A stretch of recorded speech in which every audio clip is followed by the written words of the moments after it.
Марал радиосу өз уктурууларын түз ободо улантат. Бүгүнкү программабыздын мейманы Кыргыз Республикасынын 4 жолку чакырылышынын депутаты, 2007-2008 жылдары Жогорку кеңештин 4-чү чакырылышынын төрагасы болгон Кыргыз Республикасынын мурунку мамлекеттик катчысы Адахан Мадумаров. Адахан мырза, саламатсызбы? Саламатсыз. Студиябызга өтүнүчүбүздү кабыл алып келгениңиз үчүн ыраазычылык билдирем. Рахмат, сиздерге болсун. Өткөндө карапайым эл чогулган жерде сүйлөшүп турсак, ошондо саясатка дайыма баягы жандуу аралашып жүргөндөр бара-бара унутулуп калат экен. Азыр Адахан Мадумаров кайда болду экен деп сүйлөшүп атышат да. Анан негизи саясат, саясий турмуш өзүнүн угу менен эле уланып аткандай, бийликтен алыс калгандардын көпчүлүгү мезгил менен пикирлерин дагы айта калышып атат. Азыр сиз кайдасыз? Эмне менен алексиз? Менимче кыргыз саясатында Мадумаровдон ачык, Мадумаровдон көбүрөөк, Мадумаровдай сын пикир айткан саясатчы жок койсо. Ошондуктан Мадумаров кайда экен деген кишилерди мындай кыргыз саясатынан же жашоосунан алысыраак кишилер болсо керек деп ойлойм да. Себеп баягы КТР, ЛТРден чыгыш керек да алар үчүнчү. КТР, ЛТР булар эми менчик да. Менчик ким президент болсо ошолордун чөнтөгүндөгү жүргөн телекомпаниялар. Андан башка телекомпаниялар бар. Анча-мынча чакырганда ошол жактан чыгып турабыз, бирок алардын дагы кожоюндарына жараша болот. Алар деле калтырап, титиреп эле, коркуп эле турган кез. Ошондуктан Мадумаровду ким издеген болсо Facebookка кирсин дагы Адахан Мадумаров десе, күн сайын эле чыгып атат. Өзүбүздүн ал же бул боюнча окуяларга ачыктан ачык пикирибизди мындан 25 жыл башта Мадумаров кандай айтса, дал ошондой айтып эле келатат. Мени издеген кишилер мен эмес, ошол маалыматты издеш керек. Ошол жактан табышат толугу менен. Демек, социалдык түйүндө абдан активдүү колдонуучу болуп эсептелесиз. Ошол социалдык тармактарда кайсыл тарабынан караса деле, Одноклассниктен караса деле, Фейсбуктан караса деле, Инстаграмдан караса деле, эрте менен басса да, түндө басса деле Мадумаров өзүнүн пикирин айтып эле атат, бирок аны баягы издеген кишилер менимче кайдыгер болсо керек да, билбесе керек, ошол кайдан тапса болорун. Айтыңызчы, президенттик шайлоодо мына сиз алдыңкы 3 орундун бирине же тактап айтканда 3-чү орунду алдыңыз эле. Бирок шайлоо жыйынтыгын тааныбай тургандыгыңызды дароо айттыңыз. Ооба. Анан эгер өз учурунда азыркы бийлик кызмат сунуштаса барат белеңиз? Кыргыздардан ушул суроону берип алып эле жылмайып күтүп турат да, карап эмне дээр экен деп. Мен кызматтын кулу эмесмин. Мен өмүрүмдө кызматтын кулу болуп көргөн эмесмин. Ушул жашка келип бирде жолу кызмат сурап да койгон эмесмин. Кызмат аласыңарбы деп өзүмө ишарат да берген эмесмин. Кээ бир саясатчылардай болуп мындай иштеп берет элем, эгер чакырса барат элем деген сыяктуу ишараттарды бербейм мен. Мен кызматтын кулу эмес. Кызмат инсандын кулу болуш керек. Кишини күчтүү кылган, кишини мындай бир кадыр баркка жеткирген ал ээлеген кызмат орду болбойт. Тескерисинче киши ошол барган жеринин көркү болуш керек да. Анан кызмат сунуш кылса дегенде, кызмат кыргыз бийлигинин атасынан, чоң атасынан калган менчик эмес да. Бул кызмат мамлекеттин кызматы, бул элдин кызматы. Ошондуктан ошол кээде коллегалар суроо бергенде бир аз суроонун формасын башкачараак кылып бериш керек да. Мына эгерде ошол керегиңиз тие турган же көзүңүз жеткен, акылыңыз жеткен бир тармакта иштөөгө кандай карайсыз деген сыяктуу болот. Анан кызмат сунуш кылса деген сөз, чын айтайын, башкаларга кандай тиет, мага өтө оор тиет. Мен сунуш кылгандай бир баягы көргөзмөдө турган бир Бирок эми кызматты сунуштайт да. Бул сиз ушул тажрыйбаңызды бизге колдонуп берсеңиз кандай болот деп сунушташса керек.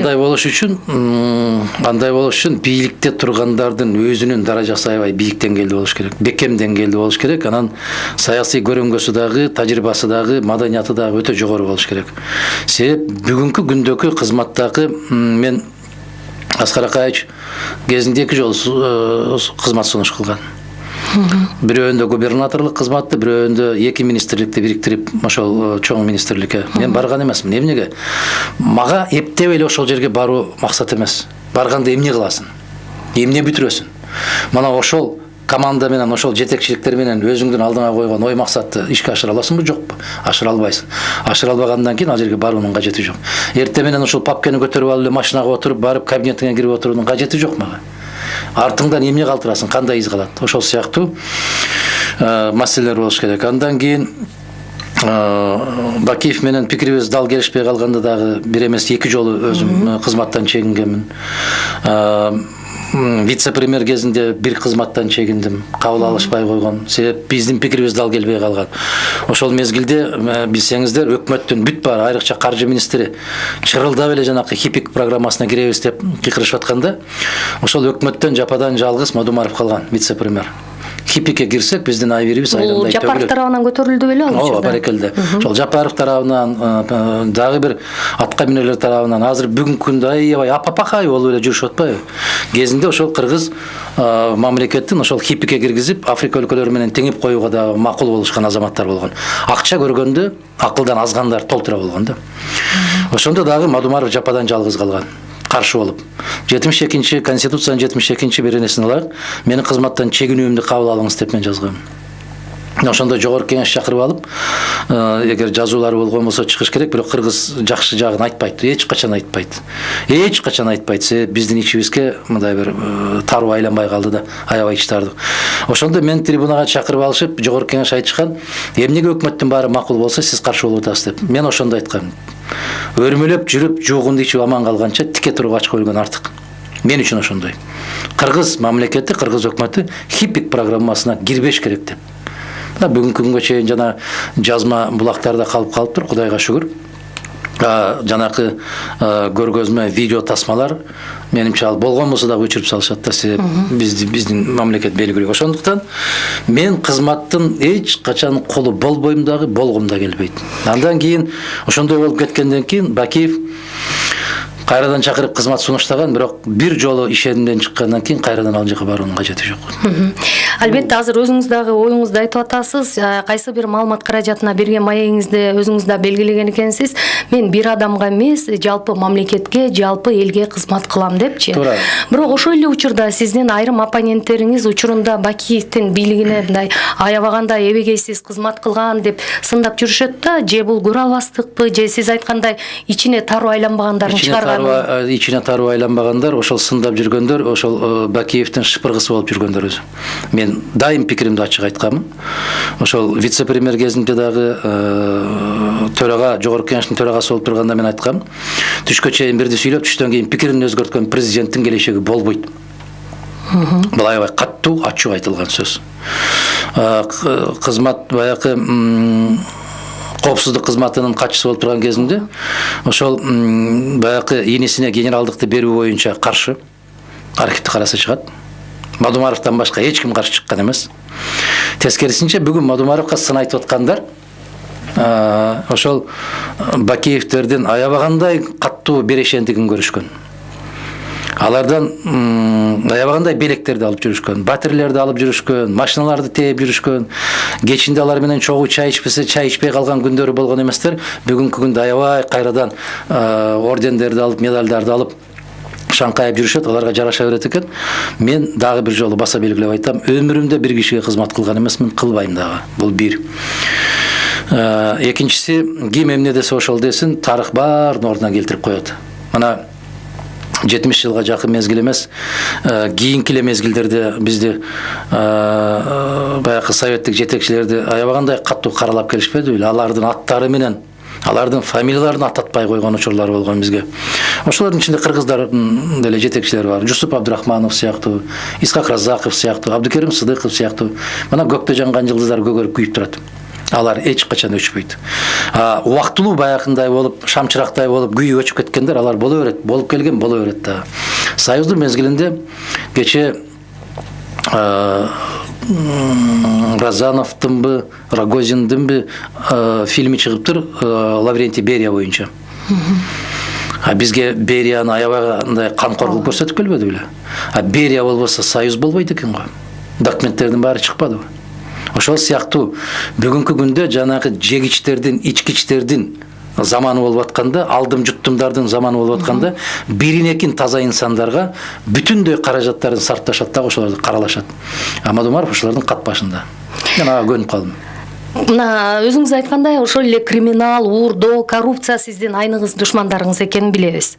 Муну өзүңүз дагы көп учурда айтып келатасыз. Анан айтыңызчы, мындай сиз келишпес аракеттер кайсы бийликтин учурунда аябай өзүнүн туу чокусуна жетти деп эсептейсиз? Бардык бийликте.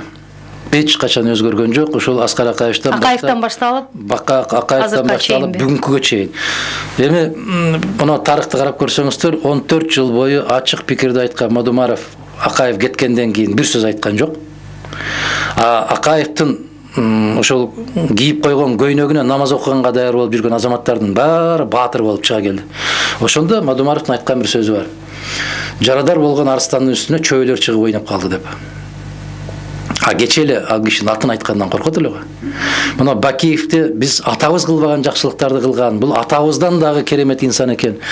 Бул киши менен иштешсе болот экен. Биз билбей жүрүптүрбүз деп ыйлап өкмөт жетекчиси болгон азаматтар болгон, орден алган азаматтар болгон. Мадумаров алардан айырмаланып, батир алгандардан, орден алгандардан, мындай бир атак наам алгандардан, же болбосо аскердик генерал погондорду тагынгандардан айырмаланып, бир калемди алган эмесмин, ишенесизби? Бир калем.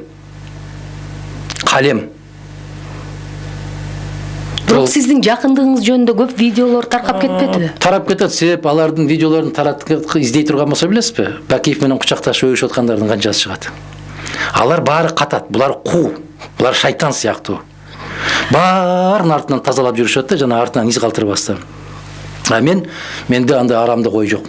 Маселен, эртең бүрсү күнү бирөөлөрдүн тою болуп калган болсо, аны өзүнчө катып коюшат. Аны мындай калып, эгерде мындай бир бийик даражага чыгып кеткен болсо, жанында тургандыгын көрсөтүп коюшат. Аны дагы элге жарыялабайт. Мындай өз ичи арасында. Булар соодагер болуп туулган, соодагер болуп каза болот. Акыретте соодагер катарында ошол бардык кылган ишине өзүнүн жообун беришет. Мындай да ачык өзүнүн пикирин билдирген киши бул ар дайым элдин көзүндө болот. Айтып атпайсызбы? Күн сайын өзүнүн пикирин билдирип аткан Мадумаровду эл издеп атат депчи. 10 жыл, 15 жыл, 20 жылдан бери балык болуп оозуна талкан салып отурган кишилерди эч ким издебейт. Неге? Алардын эч кимге кереги жок. Сиз мына азыркы бийликке да сын пикириңизди айтып келатасыз. Бийлик сиздин кызматташууңузга баруу үчүн эмне жасаш керек же кандай кадамды кылыш керек? Мен ачыктан ачык билдиргенмин, билесизби? 5 маселе койгом. Өткөн жылы президенттик шайлоо болуп атканда айттым эле. Ошол сыяктуу суроону берген. Эгер эртең кызматташууга мени менен кызматташуунун кереги жок. Мени менен кызматташуунун кереги жок. Жеке инсан менен, жеке инсандын кызматташуусунан, анын тажрыйбасынан, анын көз карашынан, анын программаларынан пайдалануу керек. Билесиздерби? Мына 5 маселе койгонмун. Эгерде ушул 5 маселенин аркасынан күрөшөм деген жаңы бийлик пайда болгон болсо, мага баары бир. Жээнбековдун чоң атасынан да калган эмес, Атамбаевдин атасынан да калган эмес. Же болбосо кызматта тургандардан бирөөсүнүн чоң атасынан же тай атасынан калган эмес. Бул элдик кызмат. Биз мындан ачык айтышыбыз керек. Баягы тымпыйып алып, састып отуруп, анан ичара бирдемени жиберип коюп, анан былгытып коюп, бирөө аркылуу, кудасы аркылуу, кудагый аркылуу айттырып, жок, ачык айт, тарс айт. Мына жумуштарды жасайсыңбы? Жасайм, анда мен жардам берем.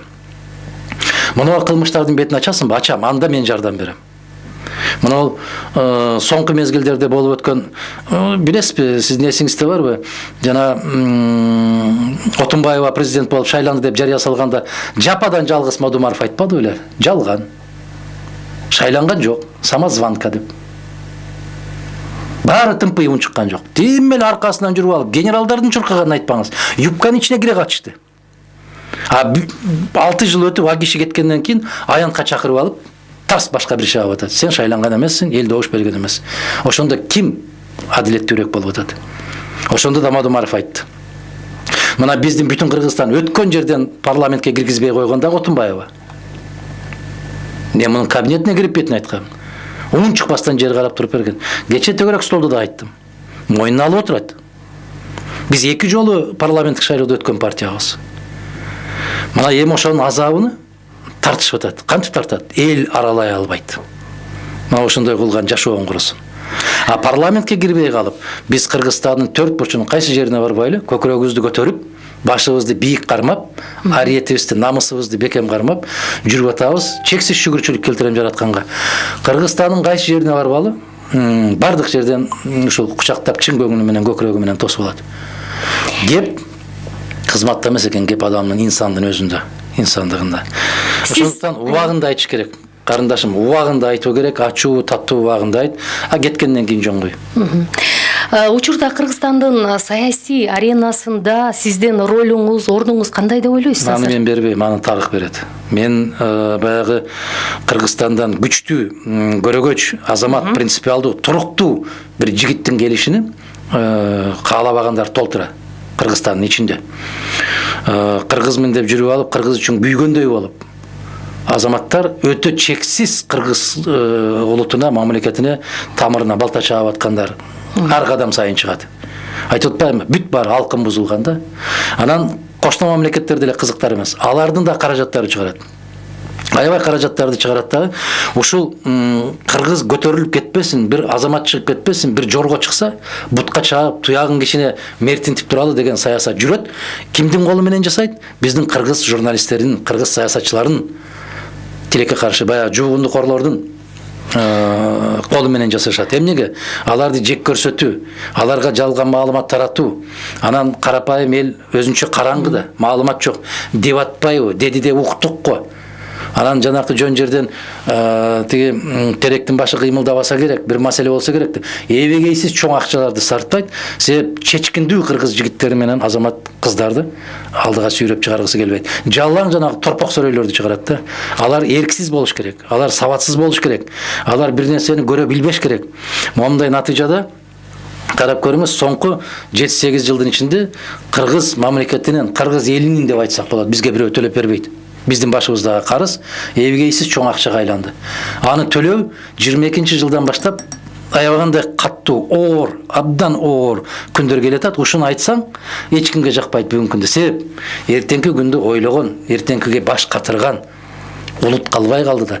Мына Мустафа Кемалдын бир сөзүн айтайын. Уктап жаткан эл же жок болот, же кул болуп ойгонот дейт. А биз уктап жатабыз, дали уктап атабыз. Сиз бул сын пикирлериңизди мурунку бийликтин учурунда, мурунку президент Алмазбек Атамбаевдин учурунда эле айтып келе жатасыз. Мен уккан киши жок да. Бирок азыр болсо мындай бир сизде Атамбаевга карата тайм-аут алып калды, демек аны менен бир блокко биригүү аракетин көрүп жатат деген дагы сунуштарды мен ошол эле саясатчылардын өзүнөн угуп калып атам. Анан чын бышыгын сизден билейинчи. Жөн ал кулуарда сиз сыяктуу айтышат да. Бир-экөөнү айтсаңыз, мен сиздерге айтып берет элем да, алардын ким экендигин. Бул эми инсайдердик маалыматтар. Арамзалар болуп көрбөгөндөй арамзалар. Мен Атамбаев менен билесизби, акыркы жолу качан жолуктуңуз? Шайлоого чейин жолуккам, ошол бойдон көрө элекмин мен аны. Көрө да элекмин, үнүн уга да элекмин мен. Бул бир. Экинчиден, ошол арам ойлор өзлөрү күнтүн жана киши жиберип аткандар. Алардын чочулаган эмнеден чочулап атат? Эгер Модумаров Атамбаев тарапка өтүп кеткен болсо, абалың коркунучтуу болуп калат, соке. Биз сыяктууларды жаның албайсыңбы, күчтөнбөйсүңбү деген сыяктуу ишарат. Бул арам ойлордун пикири ошондой да.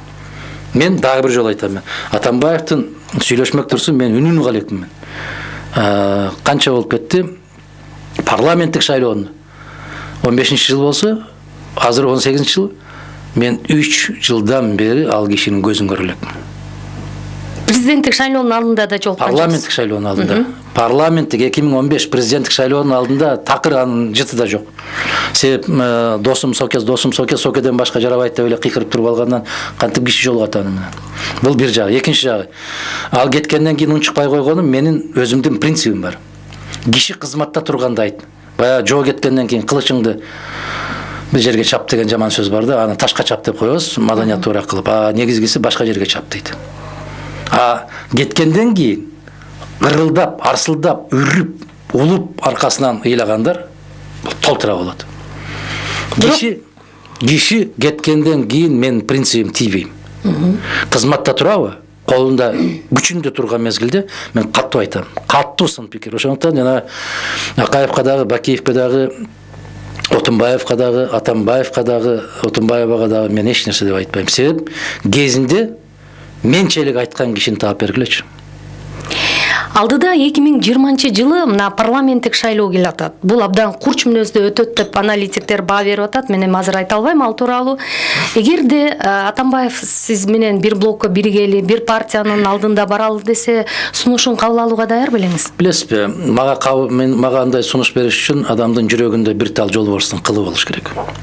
Мага андай сунуш бериш үчүн. Экинчиден, сунуш берген учурда менден суроо пайда болот. Мына учакты мойнуңа аласыңбы? Батукаевди чыгарып жибергендердин ачык чыгарасыңбы? 3% добуш менен президенттик тактыны жеңип алган досуңдун туура эмес шайлоо өткөргөн мойнуңа аласыңбы? Биз кыргыздар ачкөздүк менен, тойбостук менен, арамзалык менен бүтүндөй биздин небере чеберелерибизди карызга батырып койгонубузду мойнуңа аласыңбы? Башка мамлекеттер башынан аягына чейин жап-жаңы жылуулук борборун куруп койсо, биз ошол акчага 4 буу казанды алмаштырганыбызды мойнуңа аласыңбы? Кимде күнөөлүү башка маселе. Өкмөтүндөбү, министриндеби, жанындагы кеңешчисиндеби, шопурундабы, башкасындабы мага айырмасы жок. Бирок ушундай болгон деп моюнга аласыңбы? Эгер ушуну моюнга алам, мен жалпы улуттун алдынан, элдин алдынан, келечек тарыхтын алдынан, жараткандын алдынан кечирим сурайм десе, анда карап көрөбүз. Себеп дагы эле кыргыз улуу касиети бар, элибиз бар. Билесизби?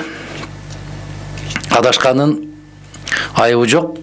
Эгер айланып келип, ошону таанып, баягы күнөөсүн мойнуна алып, баш ийип келсе дейт. Кыргызда улуу бир касиет бар, билесизби? Ийилген башты кылыч чаппайт дейт. Бирок биз ошондой деп эле ийилген башты кылыч чаппайт эмес, керкейип жүргөн баштарды чаппай атат да. Ийилгендердин жыгыта чаап атат. Тескери болуп калды да. Бүгүн кыргыз философиясын тескери колдонгондор бар. Бүгүн кыргыз баягы жетекчилигинде китеп окубагандардын заманы келип калды. Мен өткөндө жаздым эле, дөдөйлөрдүн заманы деп. Окубайт, эч өмүрүндө окубайт. Эч бир жөнөкөй эле мындай сүйүктүү жазуучуңуз ким десе, баары айтып тешип да, Чыңгыз Айтматов деп коюшат. Чыңгыз Айтматовдун кайсы чыгармасын окудуң, сен чалкасынан кетет ушул жерден. Бир да аңгемесин окуган эмес. Мен кепилдик берем, окуган эмес. Себеп Айтматовдун бир аңгемесин окуган киши момундай болуп дөдөрөп сүйлөбөйт. Же болбосо жанакы эки сөздүн башын бириктире албастан, ойду тооду ар жактан чалпып келип сүйлөбөйт. Анан ошол жанакы өзүнүн жугундук орлоруна айтырып коет да, Мадумаровдун тили буудай кууруйт. Кууруп көр, куура албайсың. Себеп сен жүрөгүңдө бирдеме кайнаш керек тилге чыгыш үчүн. Же мээңде кайнаш керек, же көкүрөгүңдө кайнаш керек. А сен эч нерсеге жараксыз болгон, эч нерсени билбеген дөдөй болсоң, анда сенден эч качан эч нерсе чыкпайт. Кыргыздын керемет сөзү бар го, жанагы сөз билбеске жыйын болсо сөз тийбейт деген сыяктуу. А буларга суроо берсең качышат, байкайсыңарбы? Сиздер кээде чакырасыздар го, келпереспи, жок. Ошо журналисттерди көргөндө, микрофонду көргөндө, баягы жаныбарлар жолборсту көргөндө кандай үрксө, ошондой үркүшөт да, качышат. Булар тилин жутуп алган. Момоюп эле отуруп берсе, булардын жасаганы тек гана кара курсак үчүн. Булар келечек үчүн да иштебейт. Кара курсак. Атахан мырза, азыркы учурда бир топ эл өкүлдөрү Атамбаевдин кол тийбестигинен алабыз деген маселени кайрадан жандуу көтөрө баштады. Деги эле аны алуу керекпи жана эмнеге? Биринчиден, Кыргыз Республикасынын баш мыйзамы, Конституцияда 2007 жылы, баягы диктатура болуп калды деп тепкилеп аткан 2007 жылы референдум менен президенттин абсолюттук кол тийбестигин алып салганбыз биз. Мыйзамдын алдында баары бирдей, жараткандын алдында баары бирдей. Бирок мыйзамда Кыргыз Республикасынын президентинин баягы иш жөндөмү мындай бир ошол кишинин макамына ылайык мыйзамдын негизинде бул чаралар калып калган. Эгерде каалоо болсо, могул жактан көкүрөктөн чындап күйсө, Конституция түз иштөөгө милдеттүү. Аны саясатка айландырып, жанагындай көбүртүп, жабыртып, билесизби, эртең менен энелер казанга жаңы эле саалган сүттү куюп кайнатат го. Кайнатып атканда бир карасаң көбүрүп, ашып, басылат. Ашып анан төгүлүп баратпайбы? Төгүлүп. Ошону төгүлтө койбош үчүн эмне кылыш керек? Баягы бир чөгүм менен Сапырып туруш керек. сапырып эмне кыла койсо, же болбосо кичине туз таштай койсо, көтөрүлбөй калат.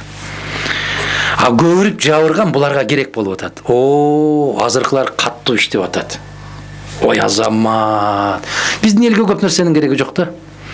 Ушундай маселе көтөрүп койсо, кышты кандай кыштайбыз деген маселе болбойт. Эртең мына карыздарды төлөй турган мезгил келатат. Азыр мектептерде математика, кыргыз тил, адабият сабагын, физика сабагын кескин түрдө кыскартышып, булар арамза жол менен мугалимдердин баарын кызматтан бошотуп атат.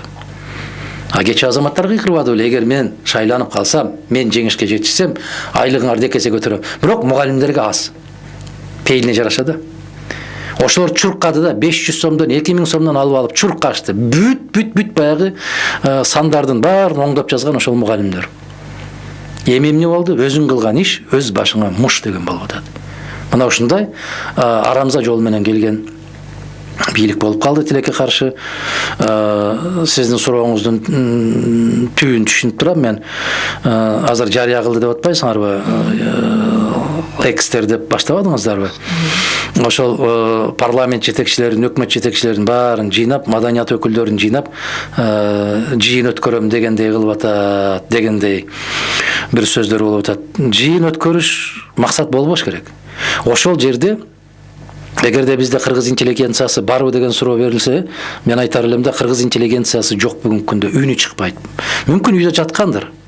Себеп мына биздин тарых музейи, көзгө басар тарых музейибизде не деген көз боемочулук болуп кетти. Граниттер жок болду, мраморлар жок болду, жеңил арзан нерселерге алмаштырып кетти дегендей сөздөр болуп атат. Бир академиктин үнүн уккан жокмун. Же улуттук илимдер академиясы бир үн каткан жок, же жазуучулар кошуну үн каткан жок, же сүрөтчүлөр кошуну үн каткан жок. Тынч да. Жым-жырт, саз, баткак. Коом барбы? Бул коом тирүүбү? Же бая Мустафа Кемал айткандай уктап аткан коом. Эртең кантип ойгонобуз? Биз ким болобуз? Тып-тынч, жым-жырттык, Кудай урган бир аябай кандай бир жаман жагдайда азыр. Бирок ошол жым-жырттыктын аркасында бир каттуу бирдеме келаткан сыяктуу. Бирдемени дүүртүү кылып турган сыяктуу. Эмнени дүүртү ал? Оодарып түшчү бир кандайдыр бир кара күчтүн дүүртү келип угулат. Билесиздер, могул кайдыгерликтин тып-тынч калып калганда бул абдан жаман. Жаратылышта дагы билесиздерби, аябай күн ысык болуп, үп болуп, жел жүрбөй калган мезгилде эртеси күнү ушундай чагылган менен жаан жүрөт. Бүгүнкү күндө коомчулукта да ушундай. Себеп бул тынчтыктын аркасында, бул жымжырттыктын аркасында кандайдыр бир мону кимдер десем бир акындар гана сиз алчу бир дүбүрт бар да. Бул дүбүрт эмне биздин стабилдүүлүккө шек келтире турганбы? Сөзсүз түрдө шек келтире турган. Бул ичтен чыгабы, сырттан чыгабы билбейм кандай. Биз дайыма сырткы күчтөр өтө кооптуу деп келебиз. Андай күчтөр сырттабы же иштеби анда? Биздин коркунучубуз дайым ичте болуп келген. Себеп эгерде ичтеги баягы арамзалар, ичтеги арам ойлор ушундай бир болбосо, сырткы күч бизге таасир тийгизе албайт. Бизде дайым иштен чыгат. Себеп казактын көсөн бир жетекчилеринин бири болгон Динмухаммед Ахмедович Коноев айтканда, кыргызды тарыхта эч ким ала албаган. Кыргызды ала турган жалгыз кыргыздын өзү. Ай бабырлар, кырылып 40-ка бөлүнүп жатыпсыңдар, качан куясыңдар деп. Мына ушул сыяктуу бүгүнкү күндө баягы туугандарымды албайм, досторумду албайм деген бийлик аябай каттуу туугандашып атпайбы? Мына ушуга нааразычылык дүбүртү келатат. Азыр сиздин оюңузду улай эле сурагым келип атат. Атамбаевдин аракети, бийликке келүү максаты кандай болушу мүмкүн? Дегеним, өзүм теңдүүлөрдү өзүм менен кошо келген саясатчылардын баарын өзүм менен кошо алып кетем деди эле, бирок ал саясаттан алыс болбой тургандыгын дагы кетеринде жашырганы жок. Демек, кийинки парламенттик шайлоого мындай күчтүү белсенип киришеби же ага потенциалы түгөндүбү? Билесизби, бизде бийликте турбагандан кийин мен ошол шайлоо жолу менен келип алам деген сөз бул жомок. Бул жомок. келе албайт демек.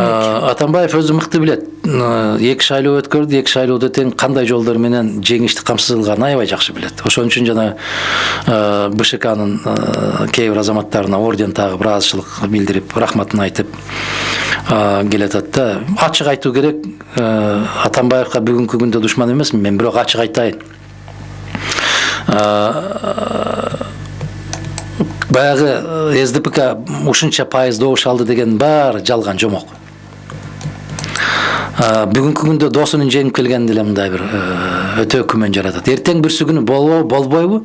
Бул киши ачыктан ачык айтып келген киши, дайым тарыхта калып калсам деген бир ою бар. Ошондуктан эрте кечпи ушул шайлоонун кандай өткөндүгү боюнча ал киши өзүнүн ачык аныктамасын айтат го деген үмүтүм бар. Айтып, мына кеткен президенттер кечирим сурабады эле. Мен ушундай бир туура эмес иш жасап койгондугум үчүн жараткандын алдында, элдин алдында кечирим сурайм деп чыгып айтар деген үмүтүм бар.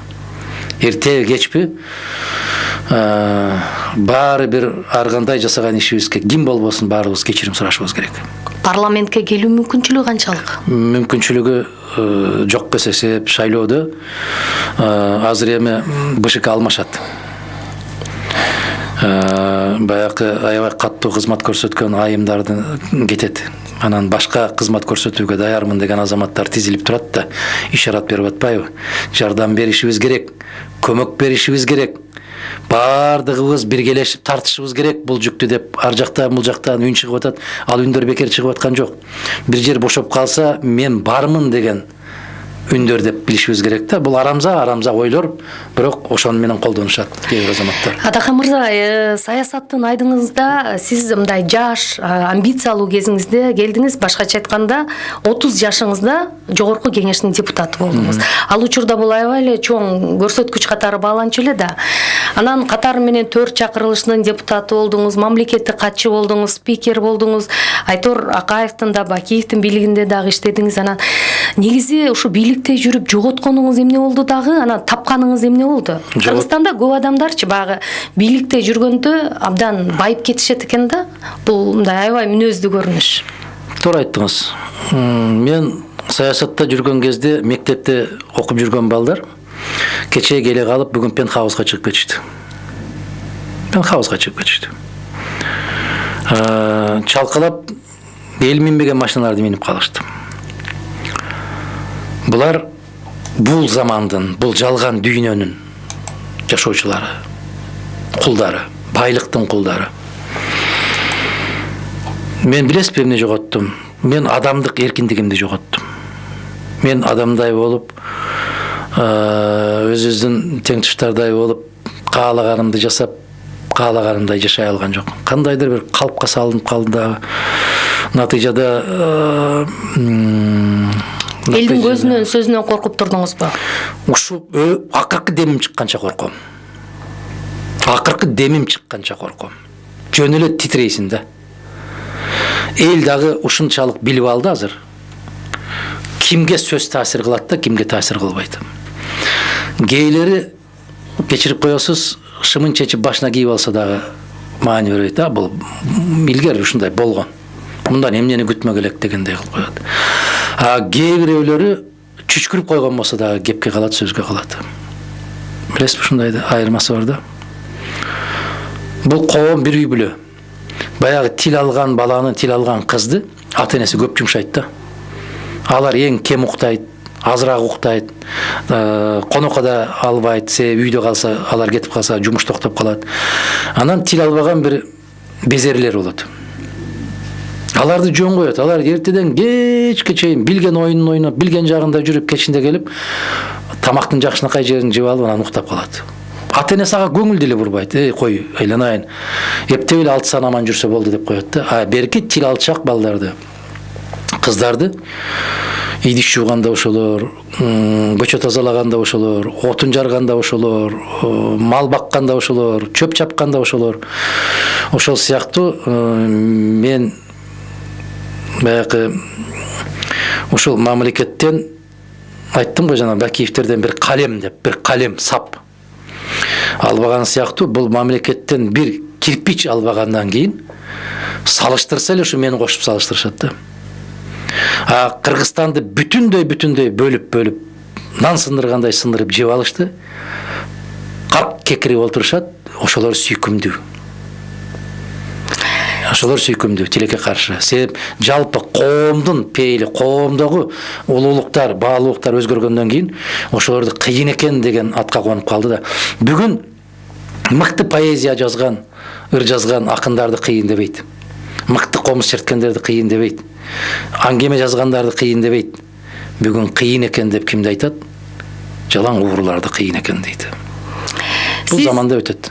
Өз партияңыз аркылуу 2010 анан 2015 жылы парламенттик шайлоого катыштыңыз, 2011 жылы анан былтыр 2017 жылы президенттик ат салыштыңыз. Бирок ийгилик сиз тарапка жылмайбай калды. Анан ушул шайлоолордон чарчап бардыгына тойдум деп басып кеткиңиз келбейби? 100 жолу келет. Эмне кармайт анда? 100 жолу келет. Милдет кармайт. Себеп биз биринчи кезекте милдет сөзсүз бийликке барып кызмат кылуу катары. Кайсы жерде кызмат кыласыз? Сиз эмнеге кызмат кылбай атасыз? Айтыңызчы. Мен журналист катары өз кызматымды кылып атам да. Мен журналист катары кайсы жерде кызмат кылайын?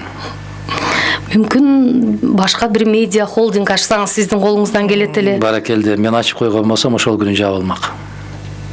Мүмкүн. Билесиңер, баарын билесиңер. Айтып атпаймынбы? Куу заманда бүгүн. Мен медиа холдинг ачып, телекомпания ачып иштетүү эмес. Мени эфирге чакырып койгон телекомпаниялар жабылат, билесизби? Кудай сактасын дейли. Эми ошону билип турасыңар да, өзүңөр билип турасыңар да. Титиреп, калтырап турган нерсе эмнеде болуп атат? Эгерде мен өзүмдүн каражанымды баккым келет деген болсом, мени башка мамлекеттер чакырышат. Башка мамлекеттер чакырат. Бирок мен ушул шаркырап аккан сууну ичмейинче, мен ушул биздин тоолордун абасынан дем алмайынча, мен өзүбүздүн топуракты кечип жүрмөйүнчө жүрө албайм. Ошондуктан баягы титирешеби, калтырашабы, башка болобу, ырыскыны билесизби? Сиздин сурооңузда мен мондой жооп бергим келет. Ырыскыны кызмат бербейт. Ырыскыны жараткан берет. Биз Кудайдан үмүт кылбай, пендеден үмүт кылабыз да. Мына пенсионерлердин деле касиети кетти да. Башта бир ай башта эле айтышып атканда, Атамбаев бар экен пенсиябызды берип атат. Азыр барсаң, Сооронбай пенсиябызды берип атат. Сен Кудай дебей калдың го. Сен жараткан деп айтпай калдың го, айланайын. Бул пейил кеткенден кийин коом кандай жазаланат? Сен кимден үмүт кылып атасың? Кече эле Бакиев берип атат пенсияны дедиң, Бакиев кеткенден кийин алып атасың го. Сен ушул иштеп аткан эл берип атканын сезбей атасың го, аксакал. Бирөөнүн бир кесе чайын ичип келип алып деле ошого бата берип аткан. Бул сиздерден бир суроодон улам мындай деп ойлойм да, ошо кызматка барса тирүү калат да, кызматсыз болгон болсо көчөдө калат. Көчөдө калган кишинин оокаты өтпөй калат. Жок, оокаты. Бирок ошондой түшүнгөн саясатчылар көп да, бар да. Ошон үчүн титиреп үйдө отурат деп атпаймынбы, үмүт кылып. Эч бир үн чыккандан коркушуп, сиздер телефон чалып көргүлө. Кече эле кыргыздын тагдырын чечем, кыргыздын жүгүн желкеме артам, мен ошону көтөргөнгө даярмын деген азаматтар бүгүн не деген коркунучтуу окуялар болуп атат? Үн чыгарбайт, үн катпайт. Бирөөлөр шайлоонун алдында келе калат дагы, кыйкырып коюп шайлоонун алдында кетип калат. Кыргызстандан сыртта алардын наны жумшак болсо, эти бар болсо, алар жашай берет. Алар биздин топуракты кечиштин кереги жок. Биздин суусуз деле жашай берет. Сиз билесизби? Бөтөн жакка барып жашай аласызбы сиз? Бишкектин өзүндө жашаш чоң маселе болуп атат. Кыргызстанда жашаш чоң. Эмне үчүн алар аябай каттуу кымбат өлкөлөргө барып, балдарын, кыздарын 20 миң, 30 миң долларлык мектептерге киргизип коюп, кенен кесири жашай берет эмне үчүн? Аларда жүрөк акчага кетип калган. Бүтүндөй биздин ырыскыбыздын бардыгын жулуп биздин терибизди сыйрып, ошонун акча жасап алышкандар. Алар жашай берет. Америкага кетип калып, Англияга кетип, Дубайга кетип, Түркияга кетип калышып жашай берет. Биз сиз экөөбүз жашай албайбыз. Бирок сизден электоратыңыз сурайбы? Адахан мырза, бай эмессиз, акчаңыз аз болсо эмнеге шайлоого барасыз деп? Мен ушул баягы эмне үчүн барып атат дегенге айтам да. Кечээки президенттик шайлоодо мен далилдедим. Бүтүндөй кыргыз журтуна далилдедим. Акчаң болбосо да кадырың болсо, сен кишисиң. сенин колуңдан келе турган жумушуң болсо, айтар сөзүң болсо, кайнаган жүрөгүң болсо, көкүрөгүң болсо, сен адамсың. Мына уурдагандан калгандары менен 3-орунга чыктыңар деп атасыз. Биз 2011-жылкы президенттик шайлоодо мен 2-турга чыккам. Муну азыркылар деле билет, БШК деле билет. Мына ошол Борбордук шайлоо комиссиясы дагы 10-жылы бүтүн Кыргызстан өткөн деп азыр айтышып атат. Эртеге кечпи дагы айтасыздар, Мадумаров бир тыйын сарттабай, мен өз элимди кой катары, тоок катары сатып алгым келбейт да. Мен эмнеге чыгып атам? Эмнеге күрөштөн 100 жолу кетким келет. Чарчайсыз. Чарчадым деп айткандан Алла сактасын, бул нашүкүрчүлүк болуп калбасын. Чарчабайсың, көңүлүңгө көк таштай тиет. Сен өз атаң менен энеңдин алдында гана милдеттүүсүн. Эмне үчүн бирөө ыйлап келсе ошонун алдында милдеттүү сезесиң? Эмне үчүн сен той топурларга, башка жерлерге барып эл катары жүрө албайсың? Эмне үчүн көрүнгөн сени сындаганга укугу бар, а сен бир сөз айтканга укугуң жок? Эмне үчүн мындай капаска түшүп алдың? Себеп мусулманчылыкта жараткан Алла буйруп атат. Бир арамдыкты көрүп турган болсоң, колуң менен токтот. Колуң менен токтото албасаң, тилиң менен токтот. Тилиң менен да токтото албасаң, ошону жек көр дейт.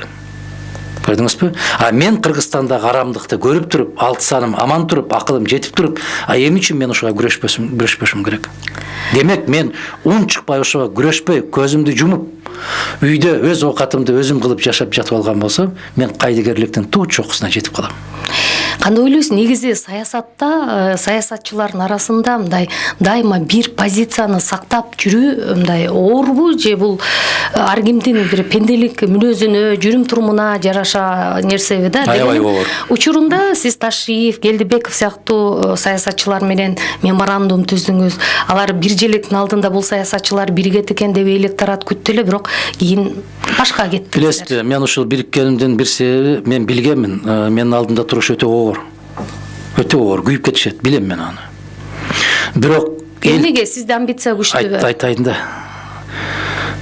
Мен элге далилдегим келди. Менин алдымда тура албайт. Себеп эл акыл айта берет да. Бириктир, бириге албайсың, айланайын, бириге албайсың. Себеп менин алдымда туруп аябай оор дегеним себеби, Мадумаровго кошулсаңар, көрүгүлүктү көрсөтөм деген күнү эле эртеси секирип башка жака кетет. Билем, ошонун аягына чейин турдум да, элге далилдегим келди. Менин алдымда тура албайт.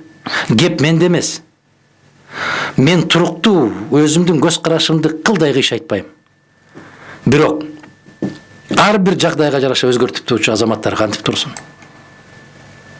Кече кайнаса канынга кошулбагандар бириге калып кучакташып, өбүшүп, жытташып, бир туугандай болуп кетишет да, эртеси күнү бир тейип коюп кетип кала берет да. Мен андай кыла албайм.